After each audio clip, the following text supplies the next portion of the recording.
Welcome to Inspiring Women with Laurie McGraw. I am your host, Laurie McGraw. I have spent the past 30 years in leadership, and over the years, I've come to learn one thing. Women need women, and not just any women, but inspiring women. Tune in every week to hear from women at the pinnacle of their careers and from others who are just starting out. Episodes can be found at inspiringwomen.show or subscribe on your favorite podcast app. Thanks for listening, and I hope you will be inspired.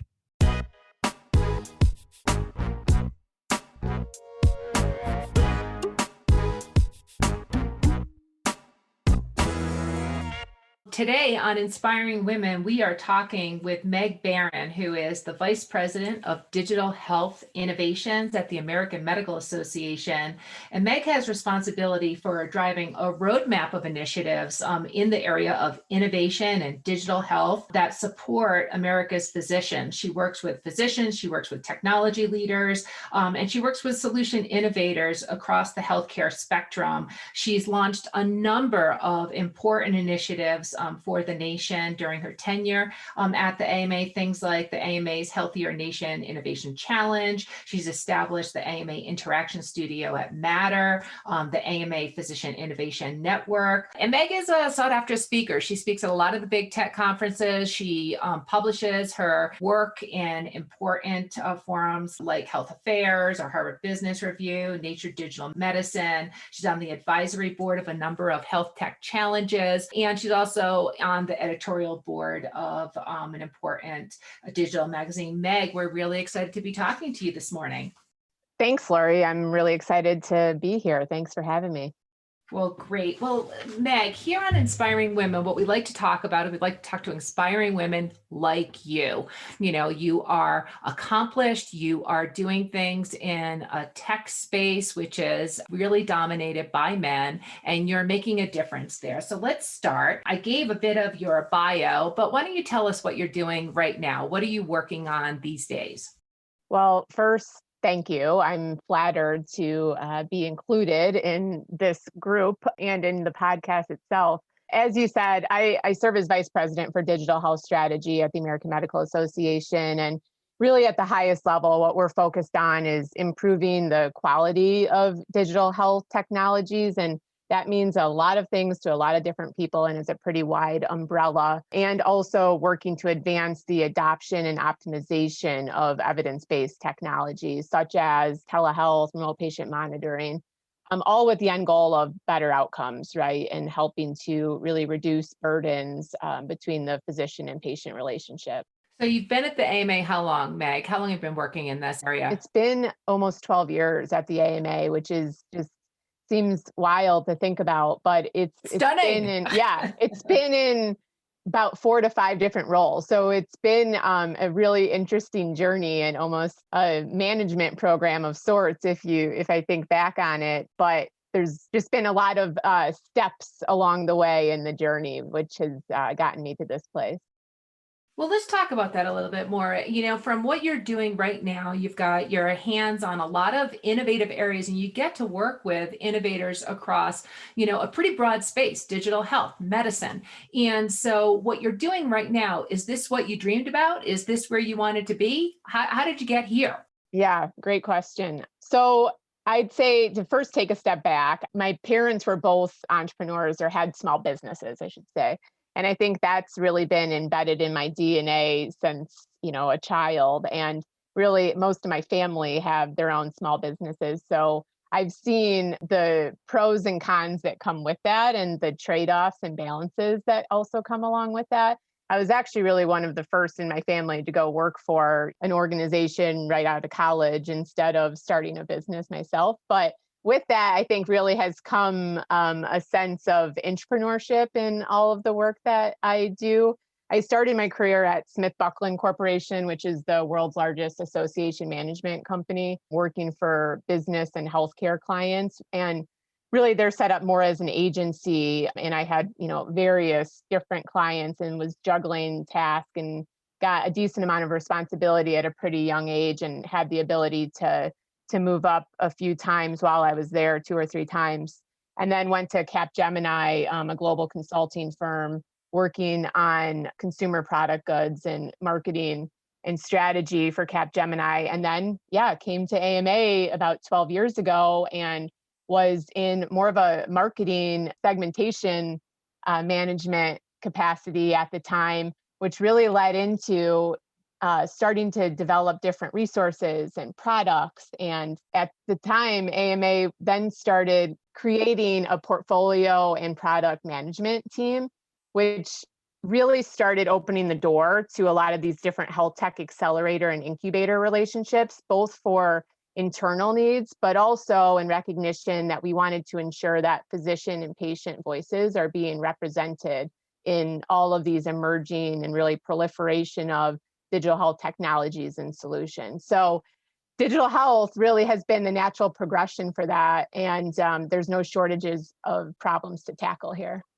There aren't. And, it also speaks to sort of like, how you came into this, because your degree, you've got a communications degree, you've got an MBA. So digital health and tech is not necessarily the key area where you focus on, at least during your years of education. But now you're a sought after speaker. You are very prolific in terms of research and writing in this area. So as you think about how you've fallen into these things, would you say that you are pursuing this because of the domain, or it's more the personal professional opportunity, or something different? I think it's a mix of all the above, right? But I definitely would say I'm attracted to kind of big, hairy problems, right? Both professionally and personally. And I say that personally just because my husband and I take on a number of remodeling projects, and I see some similar analogs, right, to even digital health and healthcare in general that I can touch on. But I would say, digital health, to me, it's just, there's no shortage of problems to solve, like I was saying. And I have really an affinity for that. I'd say my strengths are, I would say, in really helping to make connections and connecting of dots, and recognizing that collaboration is essential to be able to start to chip away at a lot of the issues that are currently being experienced in today's market. And that there's no shortage of innovators out there looking to attempt to chip away at these. But a lot of times the bridges between these two worlds have not been connected. And to me, an exciting part of this job is being able to help to make those connection points, help to actually bridge different stakeholder groups that historically have really just been separated in the past. So that's kind of interesting, because in terms of doing what you do, and you do it really well, it's the connection points that you've gravitated to, but you're in a domain where you also have to have a certain level of expertise. And, a common thing that women talk about is just the confidence that they feel in the subject matter. There's no shortage of big, important men who work in the digital health space, who work here. How do you hang with them? How confident are you in your expertise? Where's that coming from? Yeah, I think it comes from doing the work, right? And I think that's something that has taken time to come into. And, I think it's something that, in even reflecting in my career to date, don't underestimate your ideas, don't underestimate your voice, don't underestimate that if you have a question about something being discussed, likely most in the group do too, and the group is waiting for someone to ask. So I think I can bring a sense of common sense of just attempting to, or how I try to approach it is from a sense of how do we think through this, like from a both strategic lens, but also from a common sense lens. And, I think with that, you obviously have to have expertise of doing the research, being able to point to literature, being able to point to qualitative perspectives that are collected, but also to think through, well, how can we tackle this? And what are some blue sky ideas? And who are the right players that have to be at the table if we are going to start to, think through ways for a better solution for a better tomorrow, which we all know we need in healthcare. Well, that's a lot of confidence that you're talking about, and you're speaking from a place of confidence. Have you always been confident in these conversations? Well, I think, like I said, it's been a progression, right? And I think I feel extremely lucky that I grew up with a mom who blared Helen Reddy nearly every single day, which, helps. But at the same time, no, it's something that you have to, I feel I had to feel confident in my own skin. And to do so, you have to take the steps, do the work, learn, repeat, right? And then I think with that comes the confidence to make sure your voice is included and that there's a seat at the table, and that women in general, I think historically and still today, I think at times myself, speaking for myself, there's a sense of you feel grateful for an opportunity. And with that, you don't necessarily sometimes feel that you want to ask for more, right? Or push the envelope, or that can be perceived a different way. And I think that is something that you realize once you start peeling back the onion, that that's needed more than ever right now. And that different diverse perspectives, not only from a gender perspective, but from a racial and just different populations need to be represented and their voices heard for better technologies, better solutions, just overall in healthcare. Well, I agree with that. And I also, I know what you're talking about in terms of when you get the opportunity, feeling grateful for it and not necessarily pushing and feeling that you earned it and it should have been given to you. And that's a common thing that women struggle with. So let's just dig into that just a bit more. So have you had situations where you pushed for something next more for yourself? What was it? What did it look like? How did you do it? Have there been times where you should have done that and you just didn't? You were waiting for it to be given to you. Just give some examples of how you've handled that.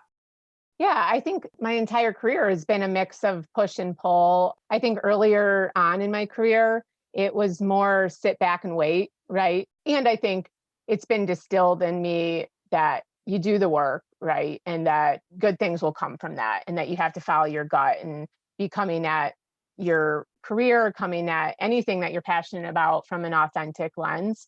That said, when the results aren't coming from that, it's on you. No one's going to ask on your behalf, right? To speak up, to know your own value, know your own worth, know your own work ethic, to be able to advocate for yourself, right? And to make sure that your career progression is being led by you. And if those opportunities aren't presented, then those are decisions that need to be made to be either keep going and wait, which isn't necessarily, in my opinion, the best approach always, or to redirect and pivot and think through if there are different opportunities either internally or potentially externally that you have to think about. In my own career, I had 3 director roles prior to my latest vice president role at the AMA. And prior to my first director role at the AMA, I was at a crossroads in my own career, because I had actually started a small startup through the Built in Chicago in 1871 community in Chicago. And I was strongly thinking about just going that direction, and had an opportunity actually to be a executive director for a local accelerator program here in Chicago. I made the decision to stay at AMA, and it was ironic because I ended up back at the Merchandise Mart nearly every day, helping to get our partnership with Matter, which is located in the Merchandise Mart, up and off the ground. But, I reflect on that because that was a moment in time where I think about just where different paths would have taken it. But I do think if you're coming at your career from an authentic lens, your path most likely, right, just with my example there, end up leading you down a similar lane, just based on your strengths, based on your, interest areas. So to me, that's what, I continue to come back to and have perspective on is if I feel passionate about the work that I'm doing, I'm most likely in the right place, which I definitely do right now. Well, you're also always pursuing. And I think that, many accomplished women are always thinking about, where am I right now and what's next? And so those Mhm. moments in time where you deep introspection on, is this the right place? And you come back to, yes, it is, or it's not. You pursue, they're very, very helpful. And so I think that's just a really terrific point. A lot of women that I speak with, they spend a lot of time worrying about those big decisions. And I find that to be just very healthy introspection to, helping your own career progression. Meg, I want to come back to the confidence thing, because that is just, women I speak to, that is almost the number one thing that people, they worry about. And you are just exuding that confidence. And sounds like in the tables that you sit at, this is something that's really important to you. I've been reading a lot lately about the imposter syndrome. We've got a new book coming out from Amy Cuddy, in this sort of fake it till you make it, genre. How much of what you're doing, that confidence is coming because you truly have it, or are you faking it till you make it? What's going on there?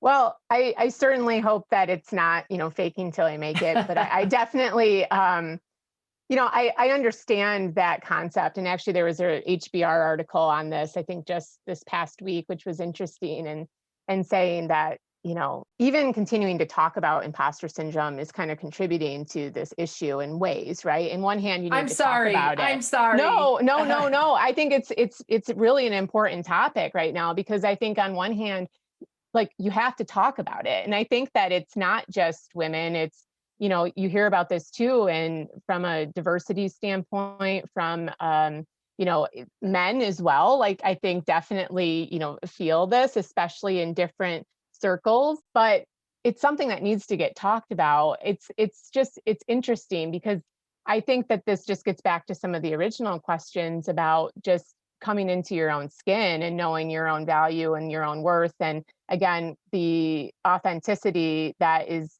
needed to be in parallel with confidence, right? That you have to feel that the work that you're doing is compelling, and that you have a strong passion and desire to make change. And I think for me, that's just essential to getting me up every single day. And, the days are long, the years are short mentality, right? Of like looking back even on 12 years here, it feels like it's flown by. But when I think about kind of the different paths / journey stops along the progression, it's just very interesting to see from point A to right now. I feel like I'm just like right in the thick of it, and that there's just so much more to do. So that doesn't necessarily get specifically at the imposter syndrome question, but I think what it does get at is having a passion for what your work is, coming from an authentic place for it, doing the work, right? And that natural like confidence comes from knowing the work that you're doing, having put in the effort, right? And having the insights to be able to know your own expertise on a certain topic or subject matter expert. I will tell you, I think that, the majority, overwhelming majority, if not the entire, 100% of accomplished women like yourself, putting in the work is just a given. Yeah, you have to put in the work. So I think what you're telling us, Meg, is you're not faking it, you're making it. And that's really, really, that's great to hear. I mean, it really is great to hear. And you're talking about where you are in your career journey. You're doing important work. Are you thinking about what's next? So you're in a strong place doing important things. Do you think about the future? Do you have a next place of accomplishment, or are you just focused on what you're working on right now? How do you think about things?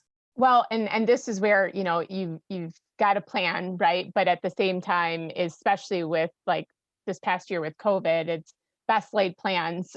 So I'd say no one in healthcare, no one in digital health should ever be satisfied with the current state. So there's just always more to do. There's like endless amounts of problems to tackle, and to think through it from a comprehensive lens, and the right players that need to be at the table to be able to tackle like big, hairy, audacious goals. So to me, that keeps me very, very energized. And I think relationships matter. And I think that even the relationships and like inspiration that I draw on from the colleagues I get to work at across the AMA, and with external like counterparts from all across the industry, really keeps me inspired, keeps me wanting to keep the train moving towards progress. So I'd say that is what gets me up, gets me going, keeps me on a kind of path to progression in my career. I'd say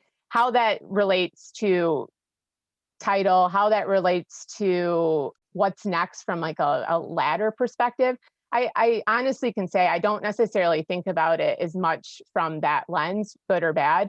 I think honestly, it's more about am I energized and passionate about the work that I'm doing right now? Of course, I think especially for women, I participated in a session like years back where there was just such startling statistics about the small percentage of women who ask for promotions or ask for what they want in their career, which hit me pretty hard on, again, reflecting, making sure that I am advocating for myself and that I am knowing my worth in the work that I'm doing. So of course, bring that lens to the table, but more than anything, want to make sure that I feel like I'm helping to make a difference and that I'm helping to make the right connections and helping to really be inspired by the colleagues that I'm surrounded by.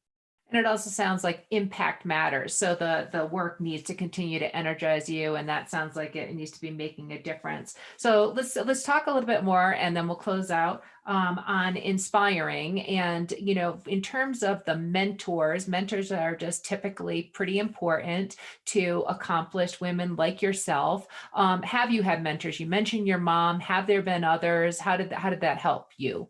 Yeah, absolutely. I mean, my mom, 100%. My mom unfortunately passed away about 5 years ago, but it's been interesting to think back how much she really has made me the person that I am, like most moms do. But I think I took for granted the fact that I've had a mom my entire life saying to me, "You can do anything you want," and not like in a cheesy way, but more in a, if you do the work, you can do anything you want, right? And I think that is not something everyone has, and that really has made me who I am. My grandma too raised 7 children and had my grandpa pass away when he was in his early 40s. So when I'm having a bad day and I think about, the sacrifices that she has made to raise 6 strong women and 1 strong son and a slew of grandchildren, many who are women, again, keeps me inspired for sure.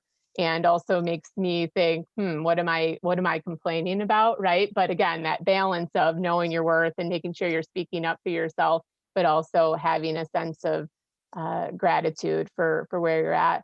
I'd say professionally, no shortage of mentors as well. I mean, Laurie, you for sure, your drive and passion for your work is 100% contagious, and you are always extremely generous with your time. And even the fact that you're doing this podcast, I think speaks volumes.